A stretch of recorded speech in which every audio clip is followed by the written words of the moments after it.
Good morning, good afternoon, good evening, good vibes, good energy, good people. It's your boy Mickey Fenty, aka Mickey Made It. If you're new to this channel, you know what to do to this channel. Subscribe right now. Also, if you want to support my brand, it's inspiredbydreams.shop, and that's the place to go to check out my new drops. And I always have some new drops in there for you guys to, add something to your closet. Today's episode, this is very important. We're hearing this a lot in the news nowadays, and a lot of our communities are not used to this and don't really know what's it all about. We're talking about sex trafficking. Now, we've seen in our community, we've heard in our recent news and entertainment news, Diddy has been caught behind this whole sex trafficking, and many others, that's been caught behind this whole thing. But not a lot of people know the seriousness of it, and I really wanted to bring this conversation to you guys to just let you know the seriousness of it, how you can avoid it, and just what we're dealing with in these next years to come when it comes down to this whole topic and this situation.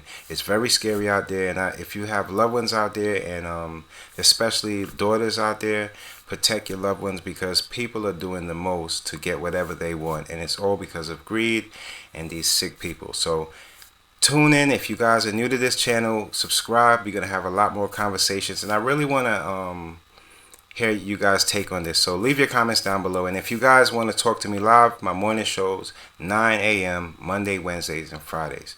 Love you guys. Let's get it.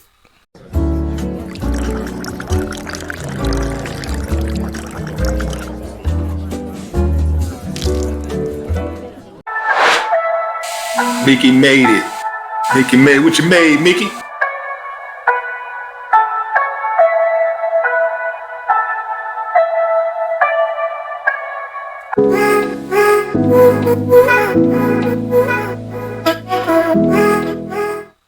Allowed at home during the daytime. Okay, so for this first situation, what we're looking at is a female who has been she's been caught in this whole trafficking thing, and it seems like she was like on her way to get away and speaking to somebody, and somebody comes from the back over there. Let's check it out. My parents sent me out in the day. You alright? What are you doing? Just doing Where's an Joanna? interview. Joanna? She's hanging out. She's around here somewhere. Take care of her, alright? Okay. You understand? I love Joanna. Joanna. What? Joanna. Move the letter. What's Give me your up? hand. How are you doing? Give me your hand. Who's that guy? I don't know. Okay, so this is. Remember what I always tell you guys to look out for? Poison is just as lethal as a bullet. You got to be very careful. So whoever put this here obviously thought that my girlfriend's by herself, and luckily I was here. But they target people that are by themselves, and they try and drug you and using things like the bills to trap you. So be careful out there. Not allowed at home during the daytime. Gas, and I watched a man put this on the gas handle, and I just had to run over to tell the little girl not to touch it. But I watched him do this. Do you see the tissue? You see it? So, if you ever find yourself at a gas station and a tissue is on the handle, or you come back to your car and you see a tissue under the handle of your vehicle, do not touch it at all, because this is what traffickers are doing. They're putting a toxin on the tissue, and then they're putting it in a place where you have to touch, and then they're waiting for you to pass out. Okay, and so this little girl pulled up getting ready to fill up her tank, and the guy is literally sitting in the car right there. Feel like I want to feel when I'm in a great film. He just walked away because he heard me talking about it, but pay attention, okay? Stay alert. We're here today to announce the arrest and charging of 3 defendants. It was a stunning announcement. Former CEO of Abercrombie and Fitch, Serious. Michael Jeffries, Matthew Smith, and James Jacobson. The former CEO of one of America's most celebrated brands, Abercrombie and Fitch, arrested along with his romantic partner and a business associate. Their sex trafficking and prostitution enterprise lasted at least from the end of 2008 And what people don't understand, just like cartels, you have your street hustlers, then you have the cartels. There's different levels to this. And when it comes down to this trafficking, you have to understand the richer it gets and the richer people, they have to stick to rituals. And we're going to get into that in a second. Until early 2015, they spent millions of dollars on a massive infrastructure to support this operation and maintain its secrecy. Jeffries, who stepped down from Abercrombie in 2014, is accused by law enforcement of using his power and wealth to traffic and sexually exploit more than a dozen young men around the world, many of them aspiring models. The 16-count indictment includes charges of sex trafficking and prostitution. At the heart of the case, the allegations of 15 John Does. So it's jaw-dropping and shocking in every twist and turn of this case. We've seen R. Kelly go down on similar charges, and in the Southern District of New York, Sean Combs is facing the exact same charges. When I saw the charges come down, I said, perhaps this is a continuation of the reckoning that I think we are starting to see in this world of arts and entertainment moving forward. The ritual abuse is different than other forms of sex trafficking because it's more than just being forced to have sexual relations with someone against your will. It's sacrifices of animals and people. It's in the middle of the night being taken from your home and taken to an undisclosed location. And sometimes they don't remember where they were taken, so then they don't even know if it was real. Sometimes it's underground. And then these are rituals, meaning it happens on a regular basis. So whether it's once a week, once a month, but it happens regularly for years and years and years. Charges today in another sex trafficking case, this one in Manhattan. Prosecutors say women were beaten and had guns pointed at them if they refused to have sex with clients. Investigators say a couple operated this prostitution ring in New York, New Jersey, and Connecticut, and 3 other states. Here's Eyewitness News reporter Naveen Dhaliwal.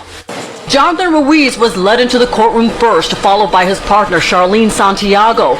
In court, the details of the pair's heartless behavior laid out. As the prosecutor says, both were indicted for violently trafficking multiple women in their mid-20s, forcing them to engage in sexual acts in at least 6 states. The 11-month investigation found the pair coerced the women by beating them, brandishing a firearm, withholding their personal identifying documents, forcing them to take cocaine. The pair, who have children together, made online accounts on the content-sharing website OnlyFans and forced their victims to make nude videos to be sold. According to DA Bragg, Ruiz posted online advertisements for the women and drove them to work at hotels across New York City and New Jersey. The profits from these jobs going to the defendants. Ruiz also forced the women into prostitution by beating the women if they did not want to work, stashed money to save, attempted to flee, or fell asleep when he wanted her to work. Ruiz and Santiago are facing several charges, including conspiracy, sex trafficking, and promoting prostitution. Something weird happened today, and I would never walk my dog again. Never in life. From now on, I just will not be walking my dog. It is so dangerous out here. It is not safe for us women out here. And I know I keep talking about it, but sex trafficking and human trafficking is real.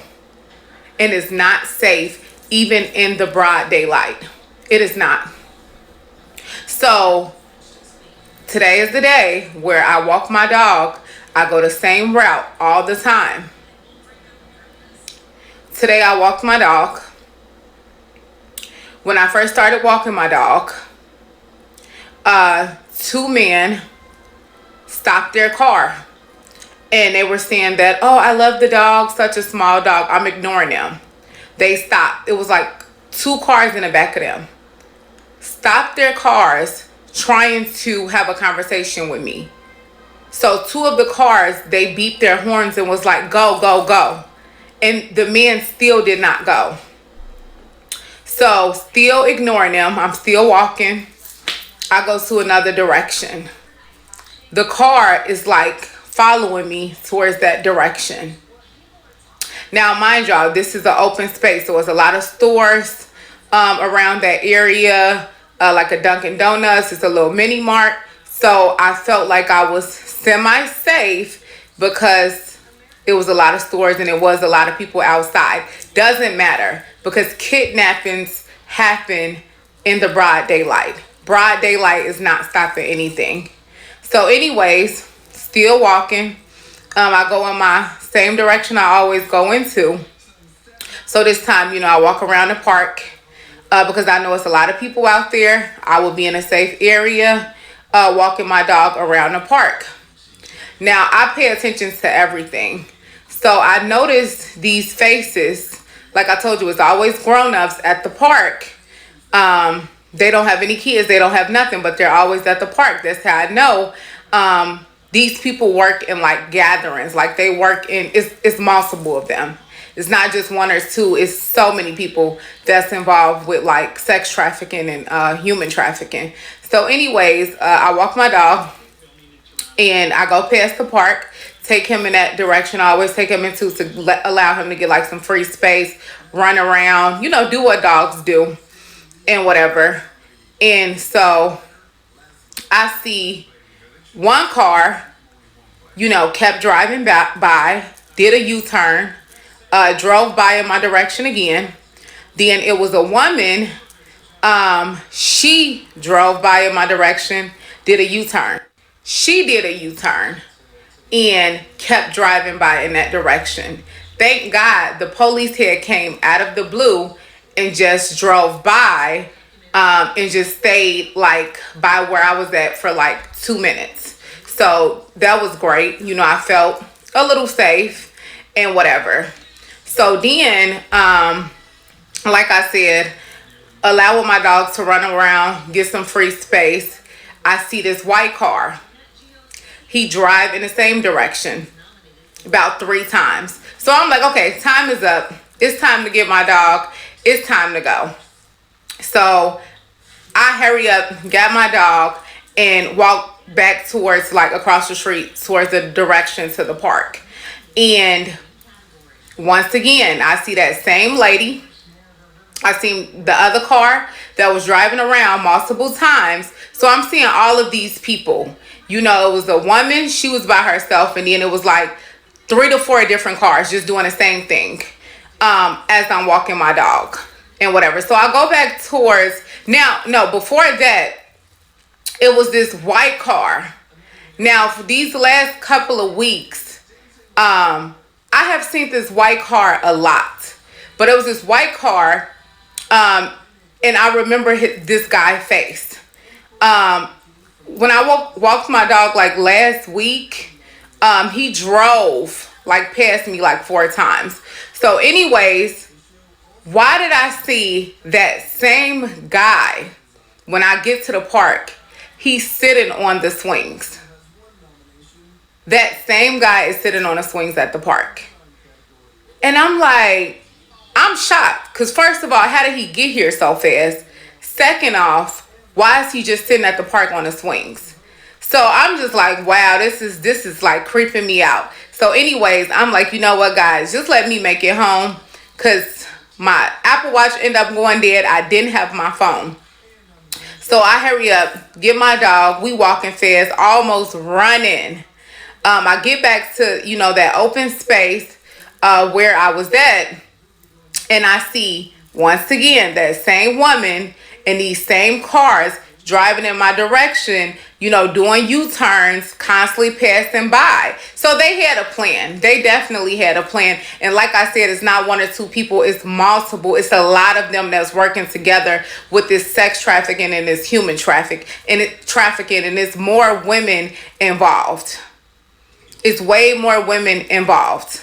And the crazy thing about it is that these people look like they work good jobs. They have, a lot of good things going on for themselves. But they did say the government, and they did say, people in these high positions, they play a huge role with, sex trafficking and human trafficking.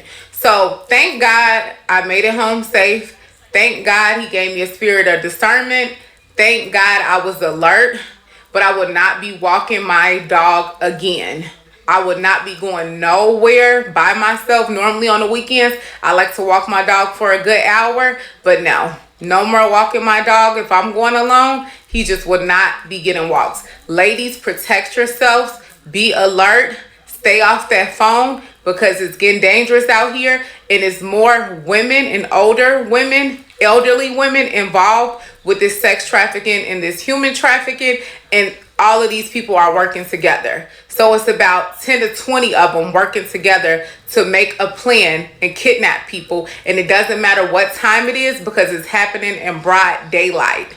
Daylight is not saving anybody anymore because these people do not care, and they have some very, very demonic agendas. So please be safe.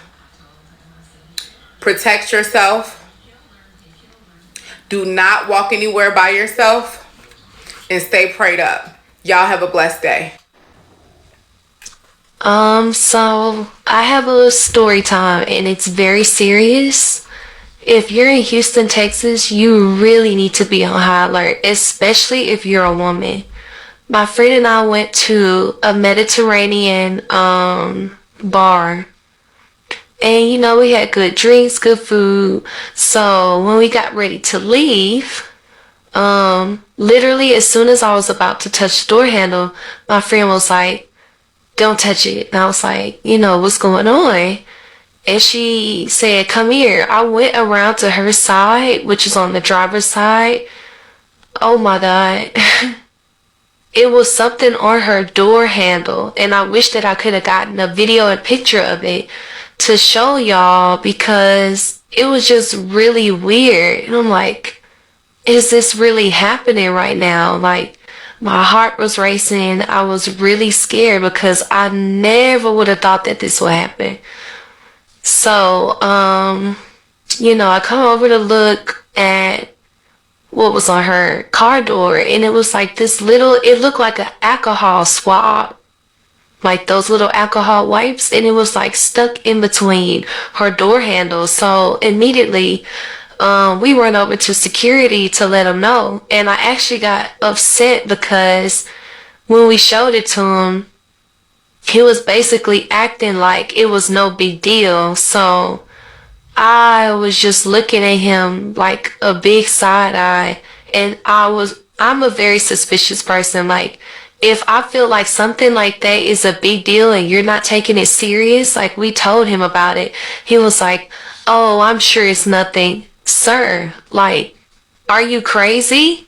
There's a whole alcohol swab on this door, and you telling us it's no big deal because it wasn't there when we got there. So that makes me think, okay, were these dudes in here watching us the whole time, trying to figure out who or what victims, you know, that they could get? So I'm looking at him, and mind you, when serious stuff like that happens, stop, Penny, I'm trying to tell a story. I'm automatically on high alert. So as we're talking to the security guard, I look behind us because, you know, at a Mediterranean spot, you're around a lot of Arabs. And so immediately, you know, I'm scoping the scene, looking around like, who could it have been? There were 3 guys standing right behind us, like on the curb behind us. And he did not break his stare. Like, he was literally staring at us on his phone talking. So I'm like, are you on the phone, you know, like trying to plan this whole sex trafficking scheme? Because won't get me tonight. And I just thank God that he was really looking out for us, because my friend I had 2 drinks and she had 1 drink. She was about to get another drink, but she was like, something told her not to get another one. And mind you, she had been already drinking earlier today. So, you know, she was like, if I would have drank that, if I had gotten another drink, this girl's getting on my nerves. But anyways, if I had gotten another drink, it's no telling what would have happened, because she probably would have touched the door handle. And, you know, I would have noticed, like, why is the door not unlocking? Because, you know, we're leaving. And I would have walked over there and tried to help her up, you know, because, you know, when I've heard that from other stories from women in Houston, that basically once you touch whatever that chemical is on there, that, you know, you start feeling funny and you pass out. So that would have been a perfect opportunity for them to, you know, come over, and as they see me trying to help her up off the ground from being passed out, that would have been a quick opportunity for them to come over, grab her, grab me, for us to never be seen again. Like, I literally know that I'm going to be up all night thinking about that, because when I tell y'all that I'm still shaking up behind this, like, I still can't believe that happened. I never in a million years thought that would happen to us or me. Like, you think stuff is over and it's not. Sex trafficking will never be over. Never. So ladies, when you're out with your friends, out by yourself somewhere, please stay on alert. You have to, because tonight could have ended so much different. It could have ended so differently for me tonight. And it's just wrapped in my head. Like, I can't get over the fact that I literally could have never been seen again. Like, it would have been a missing report out for the both of us, because when I tell y'all, like, I kind of want to cry, but it's like, I want to cry at the fact that it almost happened, and then I want to cry at the fact that God is good. Like, God is so good. God is so good, because he was really watching out for us. And to think that, you know, there's women that have fallen victim to this stuff and they just disappear. You never hear from them again. Like, that's the scariest thing ever. It's so scary.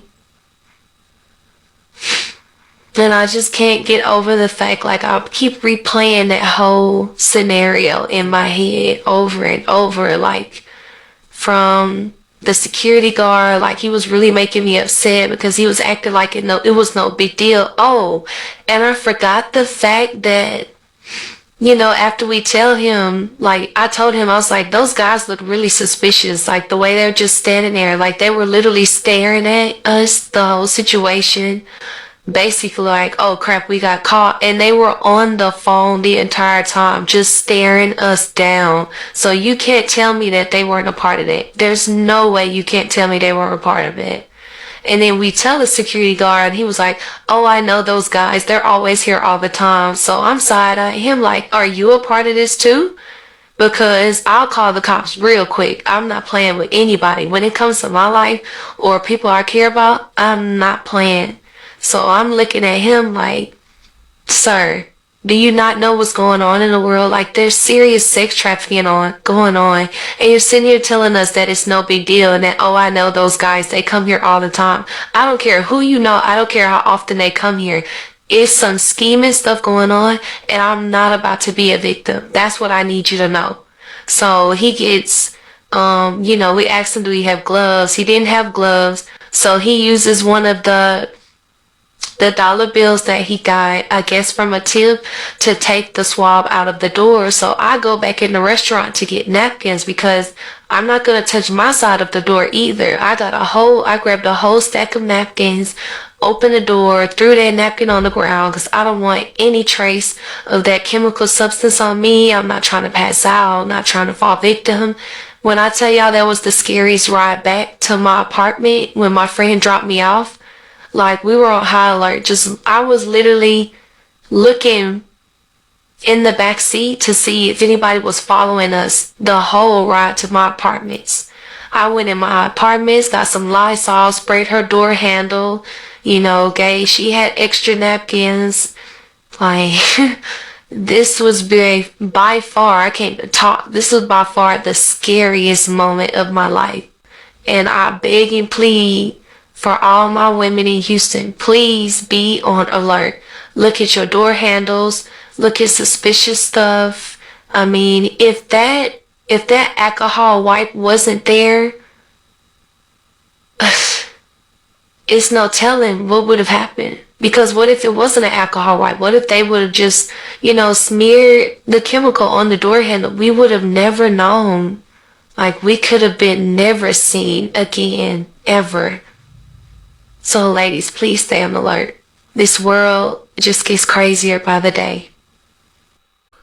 Well, Let this be an eye-opener on just the seriousness of this whole sex trafficking and this whole exploitation of, human beings. Is when people treat humans like they're not a human and look at them like their item, and they just dehumanize them. This is where it leads. And like I told you guys, it starts, there's different levels to this. And as we can see, it even gets to a point where they're sacrificing people, rituals, and things like that. So when we hear these stories and we hear different things on them, don't just push it to a side, because people oftentimes go through these situations, and a lot of females don't really have that person to run to, because these people, they look on social media and they see, if you're living by yourself, and so many people are putting so much information on social media, it makes it that much easier for these types of wicked people to do things to them. And you can be, as a female, you have to know how you present yourself and how people are taking it, because you could be flirting with somebody, and you never know, you're flirting with somebody directly, and that's going off to about at least 100 different people, and even more sometimes. And within those people, they can be perverts, they can be psycho people. You don't know. You might be just wanting to flirt with one person, and now you're flirting with a whole bunch of people. And sometimes it leads to extreme. And in certain situations, as we can see with some of our celebrities falling victim to this. Yeah, it's a greedy mindset, and I hope you guys can. This was just a little eye opener on how serious it can get. Let me know in the comment section how you feel on this conversation, and if you have ever dealt with anything like this, you can leave it down below. Till next time, it's your boy Mickey Fenty, aka Mickey Made It. If you're new to this channel, you know what to do to this channel. Subscribe right